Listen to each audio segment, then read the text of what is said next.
আসসালামু আলাইকুম রহমতুল্লাহি ওয়া বারাকাতুহু। আজকে আমি একজন স্বনামধন্য অলিয়া উলিয়ার ঘটনা আলোচনা করব। ইনশাল্লাহ সকলে মনোযোগ দিয়ে শুনবেন। হযরত শারির শাক্তি রহমতুল্লাহ আলাইহি কামেল অলিগণের মধ্যে তাওহীদ ও হাকিকত সাধনায় সফল সাধক হিসেবে প্রথম ব্যক্তি ছিলেন। তার ন্যায়পরায়ণতা, সংযম এবং আধ্যাত্মিক সংগ্রামের রূপ ছিল বিস্ময়কর। লোকজন তাকে সাধক, তাপসদিগের পুরোধ এবং জ্ঞানী গুণীদের শীর্ষস্থানীয় বলে মনে করতেন। আসলেও তিনি তাই ছিলেন। তার বিচিত্র জীবনে তিনি বহু দুঃখ ও বেদনা বরণ করেছেন। তিনি বহু জ্ঞান ও অভিজ্ঞতা অর্জন করেছেন এবং মারেফতের সাধনার ক্ষেত্রে ও বুদ্ধিমত্তা তার এত বেশি ছিল যে তাকে জ্ঞানের সাগর বললে কম হয়ে যাবে। তিনি বাগদাদের অধিবাসী ছিলেন। হযরত মারুফ খারকি রহমতুল্লাহ আলাইহি তার পীর ছিলেন, আর হযরত জুনায়েদ বাগদাদি রহমতুল্লাহ আলাইহি ছিলেন তার ভাগ্নে। এছাড়া স্বনামখ্যাত সাধক হযরত হাবিব রাইর রহমতুল্লাহ আলাইহির সঙ্গেও তার সাক্ষাৎ হয়েছিল এবং তার কাছ থেকে বাতিনি ফায়েজ হাসিল করেছিলেন। প্রথম জীবনের সূচনা পর্যায়ে তিনি ভূমিতে পতিত ফল কুড়িয়ে বিক্রি করে চলতেন। তার শাক্তির নামকরণ হয়েছিল এই ঘটনার মধ্য দিয়ে, কেননা আরবি শাক্ত শব্দটির অর্থ হলো ভূমিতে পড়া। অতঃপর তিনি বাগদাদে একটি দোকান স্থাপন করেন। উক্ত দোকানের সম্মুখ ভাগে একটি পর্দা টানিয়ে তার আড়ালে থেকে প্রতিদিন তিনি 1000 রাকাত নামাজ পড়তেন। একবার লাগাস পাহাড়ি এলাকা থেকে এক ব্যক্তি তার সাথে সাক্ষাৎ করতে এসে দোকানের পর্দা উঠিয়ে তাকে সালাম জানালেন। তারপর বলল, লাগাস এলাকার অমুক পীরজাদা আপনাকে সালাম জানিয়েছেন। হযরত শারির শাক্তি রহমতুল্লাহ আলাইহি জবাব দিলেন, তিনি পাহাড়ি এলাকাবাসী হয়ে তেমন কোনো বীরত্বের কাজ করেননি, বরং বীরত্বের পরিচয় হলো জনবসতি এলাকায় বসবাস করে মানুষের সাথে পুরোপুরি সংস্রব রেখে অন্তরে আল্লাহকে এমনভাবে জাগ্রত রাখতেন যেন এক মুহূর্তের জন্য ও তাকে ভুলে না যাওয়া হয়। ব্যবসায়ের ক্ষেত্রে অধিক মুনাফা করা তার নীতির বিরুদ্ধে ছিল। 10 দিনার বিক্রয় করে তিনি মাত্র অর্ধ দিনার লাভ করতেন। একবার তিনি 60 দিনার মূল্যে বাদাম ক্রয়ের পর বাদামের মূল্য অত্যাধিক বেড়ে গেল। এ সময় এক দালাল এসে তাকে জিজ্ঞেস করলো, আপনি এখন আপনার বাদাম বিক্রয় করবেন কি? তিনি বললেন, বাদামের এখন দর কত? দালাল বলল, বাদামের দর এখন 90 টাকা। বাদামের দর শুনে হযরত শারির শাক্তি রহমতুল্লাহ আলাইহি বললেন, কিন্তু আমার নিয়ম যে আমি প্রতি 10 দিনারে অর্ধ দিনারের বেশি লাভ করব না। পক্ষান্তরে দালাল বলল, বাজার দর অপেক্ষা কম মূল্যে তো আমিও বাদাম কিনতে পারি না। হযরত শারির শাক্তি রহমতুল্লাহ আলাইহি বললেন, তাহলে আমারও কিছু করবার নেই। আমি আমার নীতি লঙ্ঘন করে এত মূল্যে বাদাম বিক্রি করতে পারি না। শেষ পর্যন্ত সে বাদাম আর ক্রয় বিক্রয় হলো না। কথিত আছে, প্রথম জীবনে যখন হযরত শারির শাক্তি রহমতুল্লাহ আলাইহি ফল বিক্রয় করতেন, একদা বাগদাদের বাজারে আগুন লেগে বহু দোকান, গুদাম ও বাসগৃহ পুড়ে গিয়ে বাগদাদবাসীর ক্ষতি হয়ে যায়। অগ্নিসংযোগ ঘটনার কালে হযরত শারির শাক্তি রহমতুল্লাহ আলাইহি নিজ দোকানে ছিলেন না। তিনি ভাবলেন তার দোকানপাটও পুড়ে গেছে। পরে লোকমুখে শুনলেন যে না, তার দোকানটি রক্ষা পেয়েছে। শারির শাক্তি রহমতুল্লাহ আলাইহি শুনে বললেন, যাক, তাহলে আল্লাহ আমার প্রতি অনুগ্রহ করেছেন, আমি বেঁচে গিয়েছি। কিন্তু এ কথা বলার সাথে সাথেই তার মনের অবস্থা পরিবর্তন হয়ে গেল। তিনি তখনই তার দোকানের সমস্ত মাল সামান দরিদ্রদের মাঝে বন্টন করে তিনি ফকিরি অবলম্বন করলেন। একবার কেউ তাকে জিজ্ঞেস করলো, হুজুর, আপনার দরবেশির পথ অবলম্বনের সূচনা কিরূপ ছিল? তিনি বললেন, একবার সাধক হাবিব রাই রহমতুল্লাহ আলাইহি আমার দোকানে তাশরিফ আনলেন। আমি তার হাতে কিছু দ্রব্য অর্পণ করে বললাম, আপনি এগুলো দরবেশদের মাঝে বন্টন করে দিবেন। তিনি বললেন, আল্লাহ তোমার মঙ্গল করুন। দোয়ার সাথে সাথে আমার অন্তর হতে পার্থিব লোভ লালসা দূর হয়ে গেল। আর একদিন আমার পীর হযরত মারুফ খারকি রহমতুল্লাহ আলাইহি আমার দোকানে পদার্পণ করলেন। তার সাথে একটি ইয়াতিম বালক ছিল। তিনি আমাকে বললেন, তুমি এই বালকটিকে একখানা কাপড় দান করো। পীরের নির্দেশ মতো আমি তখনই তাকে একখানা কাপড় দান করলাম। তখন আমার মুর্শিদ আমার জন্য এরূপ দোয়া করলেন, আল্লাহ দুনিয়াকে তোমার অন্তর্করণে শত্রু তুল্য করে দিন ও দুনিয়াদারির কর্মব্যস্ততা এবং মায়া মহব্বত থেকে মুক্তি দান করুন।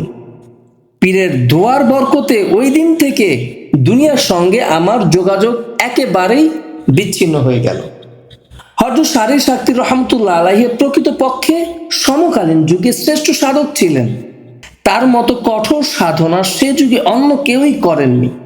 প্রখ্যাত সাধক হযরত জুনায়েদ বাগদাদী রহমতুল্লাহ আলাইহি বলেন, হযরত শারীর শাক্তি রহমতুল্লাহ আলাইহি অপেক্ষা বড় সাধক এবং শ্রেষ্ঠ ইবাদত গুজার আর কাউকে দেখেনি। দীর্ঘ ৯৮ বছরের মধ্যে তিনি কখনো মাটিতে পৃষ্ঠ লাগাননি। কখনো কখনো দেয়ালের সাথে ঠেস দিয়ে বসতেন এবং এভাবেই কিছু সময়ের জন্য তন্দ্রাবিভূত হতেন। তিনি মৃত্যুর পূর্বে কঠিন অসুস্থতায় শয্যায় মাত্র কিছুদিনের জন্য গা এলিয়ে দিয়েছিলেন। হযরত শারীর শাক্তি রহমতুল্লাহ আলাইহি বলেন, ৪০ বছর পর্যন্ত আমার মধু পানের আকাঙ্ক্ষা ছিল, কিন্তু আজ পর্যন্ত আমি সে আকাঙ্ক্ষা পূর্ণ করিনি। তিনি বলেন যে প্রত্যহ কয়েকবার করে আমি আয়নায় স্বীয় চেহারা অবলোকন করতাম, এই কারণে যে গুনাহার কারণে আমার চেহারা কালিমাময় হয়ে গিয়েছে নাকি তা দেখে নিজেকে সতর্ক করে নিব। তিনি কারো সালামের জবাব দিবার কালে স্বীয় চেহারাটাকে কিছুটা অস্বাভাবিক করে ফেলতেন। এর কারণ জিজ্ঞাসা করলে তিনি বলেন, হাদিস শরীফে আছে, সালাম আদান প্রদানকারীদের প্রতি আল্লাহর তরফ থেকে ১০০ রহমত অবতীর্ণ হয়, তবে তার ৯০টি রহমত লাভ করে সেই ব্যক্তি উভয়ের মধ্যে যার চেহারা হাসি খুশি থাকে। এই হাদিসের মর্মানুসারে আমি আমার প্রতি সালাম দাতাকে বেশি সওয়াবের ভাগী করতে সালাম আদান প্রদানকালে আমার মুখকে অমন করি। এক রাতে তিনি হযরত ইয়াকুব আলাইহিস সালামকে স্বপ্নে দেখে আরজ করলেন, হে আল্লাহর নবী, আপনি আল্লাহর সাথে পূর্ণ মহব্বত বজায় রাখার পরেও পুত্র হযরত ইউসুফ আলাইহিস সালামকে কি করে এত ভালোবাসলেন? এরূপ প্রশ্ন করার সঙ্গে সঙ্গে এক অদৃশ্য আওয়াজ হলো, হে শারীর শাক্তি, আদব রক্ষা করে কথা বলতে হয়। এর কিছুদিন পরে পুনরায় তিনি এক রাতে হযরত ইউসুফ আলাইহিস সালামকে স্বপ্নে দেখলেন। সে সময় তার অন্তর্করণে এমন এক ভাবের সৃষ্টি হলো যে যার ফলে এক বিকট চিৎকার করে তিনি একাধারে প্রায় ১৩ দিন বেহুশ হালতে পড়ে থাকতেন। এরপরে তার চেতনা ফিরে এলে পুনরায় এক অদৃশ্য আওয়াজ শোনা গেল, ওহে শারীর শাক্তি, স্মরণ রেখো, যে আমার বন্ধুদের সাথে বেয়াদবি করে তার এইরূপ বিপদ বরণ করতে হয়। একবার কোনো এক খোদাপ্রাপ্ত ব্যক্তির সাক্ষাৎ লাভ করে হযরত শারীর শাক্তি রহমতুল্লাহ আলাইহি তার নাম জিজ্ঞেস করলেন। তিনি তার জবাব দিলেন, হুয়া, অর্থাৎ তিনি। আবার তাকে জিজ্ঞেস করা হলো, আপনি পানাহার করেন কি? লোকটি আবারও জবাব দিলেন, হুয়া, অর্থাৎ তিনি। এবার প্রত্যেকটি প্রশ্নের যখন তিনি একই জবাব দিলেন তখন হযরত শারীর শাক্তি রহমতুল্লাহ আলাইহি বললেন, হুয়া বা তিনির মর্ম কি আল্লাহ তাআলা। এ কথা বলার সঙ্গে সঙ্গে তিনি এমন এক ভীষণ চিৎকার দিয়ে উঠলেন যে তাতে তার পবিত্র রূহ দেহ পিঞ্জর থেকে বের হয়ে তার প্রিয় মাহবুব আল্লাহর সান্নিধ্যে পৌঁছে গেল। হযরত জুনায়েদ বাগদাদী রহমতুল্লাহ আলাইহি বলেন, হযরত শারীর শাক্তি রহমতুল্লাহ আলাইহি একদা আমাকে মহব্বতের অর্থ জিজ্ঞেস করলেন। আমি বললাম, কেউ কেউ তো সামঞ্জস্যমূলক বস্তুর দ্বারা এবং কেউ কেউ আবার ইশারা দ্বারা মহব্বতের অর্থ প্রকাশ করেছেন। আমার কথা শোনার পর তিনি নিজে একখানা চামড়া ধরে সজোরে টানতে লাগলেন, কিন্তু তার নিজের স্থান থেকে উঠানো গেল না। তখন তিনি বললেন, আমি যদি এই কথা বলি যে শুধু মহব্বতের কারণেই আমার চর্ম এভাবে শুকিয়ে গেছে, সম্ভবত তার নির্ভুল হবে না, এ কথা বলেই তিনি বেহুশ হয়ে পড়লেন। কিন্তু এ সময় তার পবিত্র চেহারা উজ্জ্বল চন্দ্রের ন্যায় ঝলমল করে উঠল। একবার তিনি মহাব্বত সম্বন্ধে আলোচনা করতে গিয়ে মন্তব্য করলেন, মহাব্বত মানুষকে এমন পর্যায়ে পৌঁছে দেয় যে সে তলোয়ারের আঘাতে বেদনাও অনুভব করে না। হযরত জুনায়েদ বাগদাদী রাহমাতুল্লাহ আলাইহি বলেন, ওই দিনই পূর্বে আমি সত্যি মহাব্বতের সংজ্ঞা সম্পর্কে অনিভজ্ঞ ছিলাম, কিন্তু সেদিন থেকে আল্লাহ আমাকে মহাব্বতের প্রকৃত অর্থ জানিয়ে দিয়েছেন। এক ব্যক্তি একাধারে 30 বছর ইবাদত, জিয়ারত ও মুশাহাদায় অতিবাহিত করল। লোকেরা জিজ্ঞেস করত, আপনি এমন সৌভাগ্য কিভাবে লাভ করলেন? তিনি বলতেন, আমি একদিন হযরত শাক্তির রহমতুল্লাহ আলাইহি গৃহ দরজায় আওয়াজ দিলাম। তখন ভিতর থেকে আমার পরিচয় জিজ্ঞেস করা হলো, আপনি কে? আমি জবাব দিলাম, আপনার এক পরিচিত ব্যক্তি।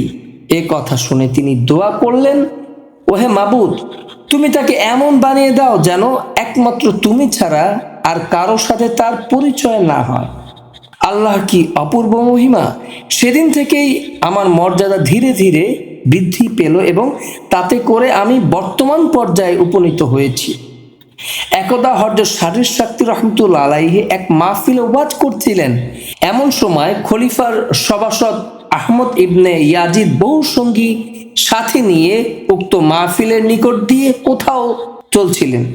দিনী মাহফিল দেখে তিনি তার সঙ্গীগণকে বললেন, তোমরা কিছুক্ষণের জন্য অপেক্ষা করো, আমি একটু দেখে আসি বক্তা কি বিষয়ের উপর আওয়াজ করছেন। এই কথা বলে তিনি মাহফিলে চলে গেলেন। হযরত শারির শাক্তি রহমতুল্লাহ আলাইহি তখন বলছিলেন, আল্লাহ সমগ্র সৃষ্টির মধ্যে মানুষের মতো দুর্বল কিছু নেই, পক্ষান্তরে মানুষের মতো নাফরমান ও অবাধ্য জীবও কেউ নেই। আহারে মানুষ, এমন দুর্বল ও অক্ষম হওয়া সত্ত্বেও সর্বশক্তিমান আল্লাহর অবাধ্য করছো। হযরত শারির শাক্তি রহমতুল্লাহ আলাইহি এই গূঢ় উক্তিটি আহমদের হৃদয়ের মধ্যে যেন তীরের মতো বিদ্ধ হলো। তিনি রোদন শুরু করলেন। এভাবে অল্পক্ষণের মধ্যেই তিনি বেহুশ হয়ে পড়লেন। বহুক্ষণ পর তার হুঁশ ফিরে আসলো। তিনি ক্রন্দনরত অবস্থায় গৃহে ফিরে গেলেন। সেদিন আর তিনি কোনো কিছু পানাহার করলেন না, কারোর সাথে কোনরূপ কথাবার্তাও বললেন না। তার পরদিন তিনি বিষণ্ণ বেদনা হযরত শারির শাক্তি রহমতুল্লাহ আলাইহি এর পাক দরবারে হাজির হলেন। দরবারে আলোচনা শেষ হওয়ার পর তিনি হযরত শারির শাক্তি রহমতুল্লাহ আলাইহি এর সম্মুখে গিয়ে সবিনয়ে বললেন, হুজুর, আপনার গতকালকের ওয়াজে আমার অন্তর বিগলিত হয়ে গেছে। আপনি আমার পার্থিব আনন্দ উৎসবকে একেবারে নিরানন্দ করে দিয়েছেন। এখন আমি নির্জনতা কামনা করছি এবং মানুষের সাহচর্য পরিত্যাগ করে নিরিবিলি পরিবেশ চাইছি। অতএব আপনার কাছে প্রার্থনা এই যে আপনি আমাকে আল্লাহর পথ ধরিয়ে দিন। হযরত শারির শাক্তি রহমতুল্লাহ আলাইহি বললেন, দেখো, পথ দুই রকম রয়েছে। তার একটি হলো শরঈ বা সাধারণ পথ, তা হলো 5 ওয়াক্ত নামাজ পড়বে, রোজা রাখবে এবং আর্থিক সচ্ছলতা থাকলে যাকাত দিবে এবং হজ আদায় করবে। আর দ্বিতীয়টি হলো বাতিনি বা বিশেষ পথ, তা হলো তুমি দুনিয়াকে পৃষ্ঠ প্রদর্শন করবে, তার কোনো আরামের প্রতি ভুরুক্ষেপ করবে না, এমনকি তা হাতে এলেও দূরে নিক্ষেপ করবে। আহমদ ইবনে ইয়াজিদ পুরোপুরিভাবে দুনিয়ার প্রতি বিশ্রদ্ধা হয়ে পড়েছিলেন। তাই তিনি দ্বিতীয় পথই গ্রহণ করলেন এবং নিজের স্বাভাবিক পোশাক পরিচ্ছদ খুলে ফেলে মোটা কম্বল ও চটের লেবাস পরিধান করে তিনি জঙ্গলে চলে গেলেন। বেশ কিছুদিন অতিবাহিত হবার পর তার বৃদ্ধ মাতা বক্ষে করাঘাত করে রোদন করতে করতে একদা হযরত শারির শাক্তি রহমতুল্লাহ আলাইহি এর দরবারে হাজির হয়ে কেঁদে কেঁদে তার কাছে বলতে লাগলো, হযরত আহমদ আমার একমাত্র সন্তান, কিন্তু সে বেশ কিছুদিন হয় আপনার সোহবতে এসে মস্তানের ভাব ধরে না জানি কোথায় চলে গেছে। তার কোনো খবর নেই, সে বেঁচে আছে কি মৃত্যুবরণ করেছে তাও কিছু বুঝতে পারছি না। অনুগ্রহ করে আপনি তার একটু সন্ধান করে দিন।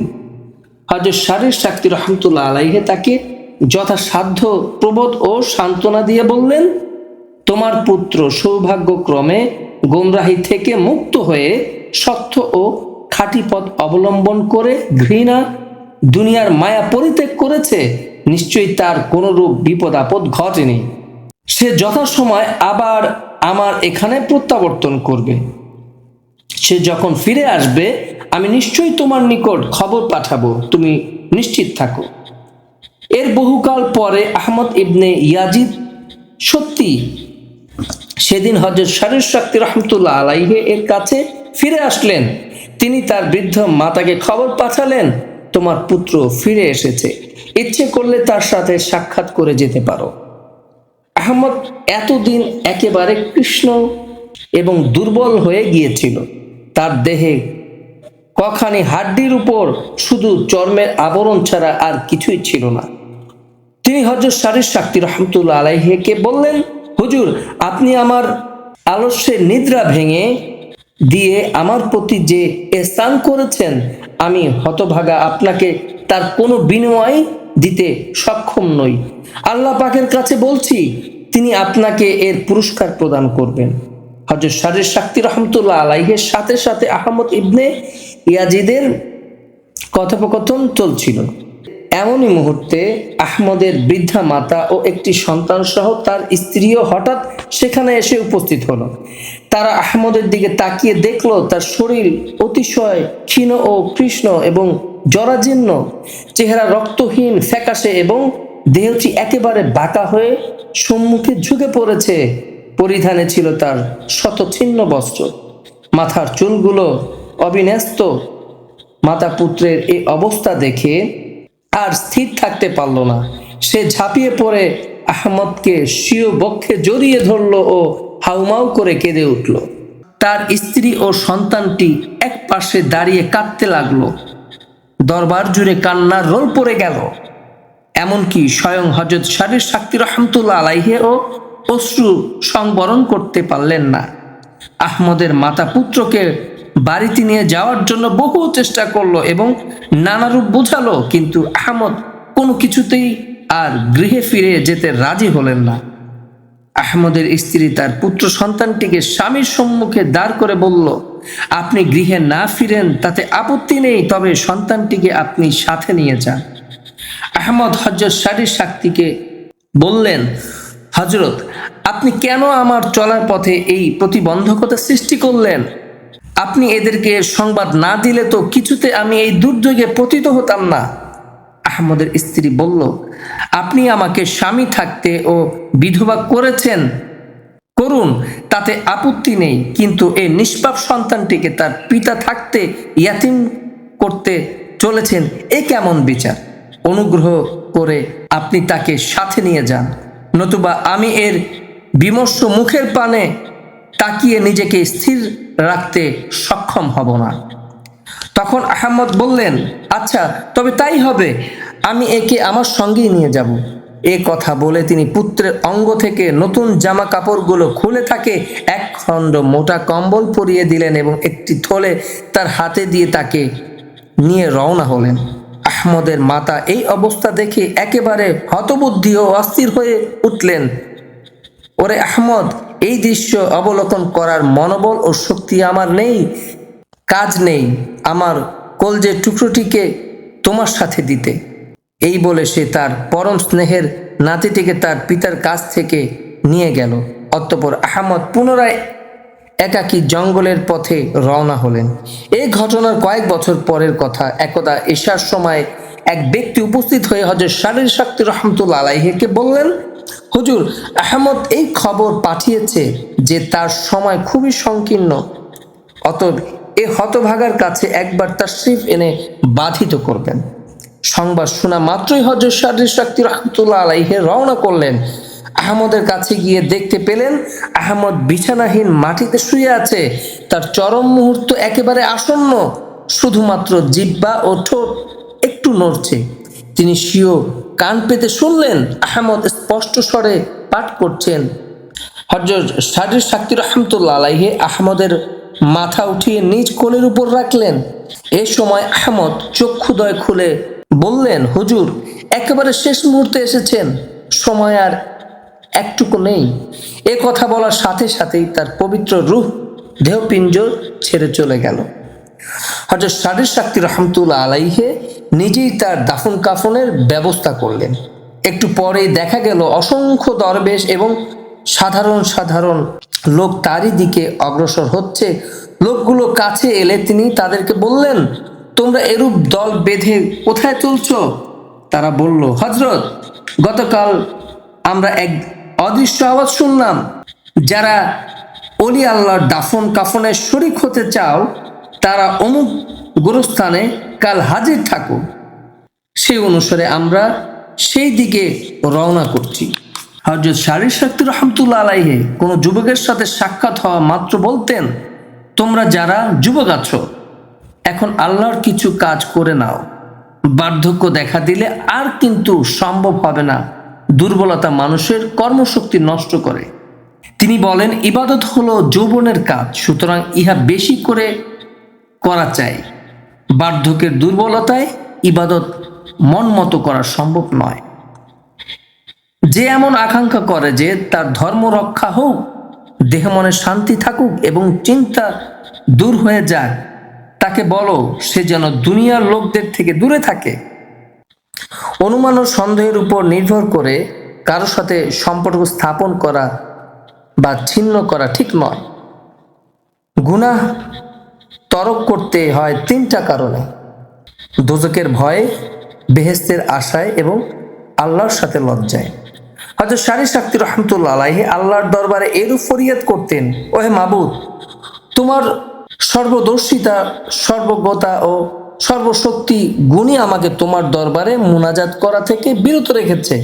হে মাবুদ, আমি আমার জিহ্বার দ্বারা তোমার জিকিরের জন্য করি না যে জিহ্বা তো ভালো মন্দ বহু কথা বলে, জিহ্বার কোনো সংযম নেই, জিহ্বা দ্বারা অশ্লীল কাজ ও কর্কশ প্রভৃতি বাক্যসমূহ উচ্চারিত হয়।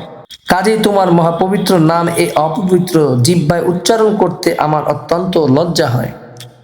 হযরত জুনাইদ বাগদি রহমতুল্লাহ আলাইহি বলেন, একদা হযরত শারির সাক্তি রহমতুল্লাহ আলাইহি এরূপ উক্তি করেছিলেন যে, আমি বাগদাদ নগরীতে ইন্তেকাল করতে এর জন্য না পছন্দ করি যে আমার অত্যাধিক পাপের কারণে হয়তো বাগদাদের জমি আমাকে কবুল করবে না, যার ফলে আমার প্রতি সুধারণা পোষণকারী লোকগণও আমার উপরে কুধারণা পোষণ করে। হযরত জুনাইদ বাগদাদি রহমতুল্লাহ আলাইহি বলেন, হযরত শারির সাক্তি রহমতুল্লাহ আলাইহি বেশি অসুস্থ হয়ে পড়লে আমি তার খেদমত করার জন্য হাজির হলাম। আবহাওয়া খুবই গরম ছিল, তাই তার শয্যার পাশে রক্ষিত একখানা পাখা নিয়ে তাকে বাতাস করতে শুরু করলাম। কিন্তু তিনি তাতে বাধা দিয়ে বললেন, শুনো, বাতাস আগুনের তেজ আরো বহুগুণ বৃদ্ধি করে, সুতরাং বাতাস বন্ধ করো। এ সময় আমি তার কাছে আরজ করলাম, হুজুর, আপনি আমাকে কিছু অন্তিম নসিহত প্রদান করুন। তিনি বললেন, জুনায়েদ, মানুষের সাহচর্য বর্জন করে শুধু আল্লাহর ধ্যান ধারণা নিয়ে কাল যাপন করো। নসিহত শ্রবণের সাথে সাথে হযরত জুনায়েদ রহমতুল্লাহ আলাইহি বলে উঠলেন, হুজুর, এ কথা যদি আমাকে আগে বলতেন তাহলে হয়তো আমি আপনার সংস্পর্শেও আসতাম না। এতক্ষণ যাবৎ হযরত শারির সাক্তি রহমতুল্লাহ আলাইহি এর জীবন সম্পর্কে আলোচনা করলাম। আশা করি আপনাদের সকলের ভালো লেগেছে। আমাদের প্রত্যেক নর নারীর উচিত নবী রাসূলদের ঘটনা, অলি আউলিয়াদের ঘটনাগুলো পড়া, কেননা এ থেকে আমাদের শিক্ষা নিয়ে আমাদের জীবনে আমরা যেন সুন্দরভাবে চলতে পারি, এই হচ্ছে আমাদের কাম্য। আজকের এই ঘটনাটি যাদের ভালো লেগেছে দয়া করে কমেন্ট বক্সে কমেন্ট করে জানাবেন এবং আমার চ্যানেলটি সাবস্ক্রাইব করে রাখবেন, এর জন্য যে নতুন নতুন ভিডিওগুলোর আপডেট পেতে পারেন। আজকে এ পর্যন্ত, সকলে ভালো থাকবেন, সুস্থ থাকবেন। আসসালামু আলাইকুম ওয়া রাহমাতুল্লাহি ওয়া বারাকাতুহু।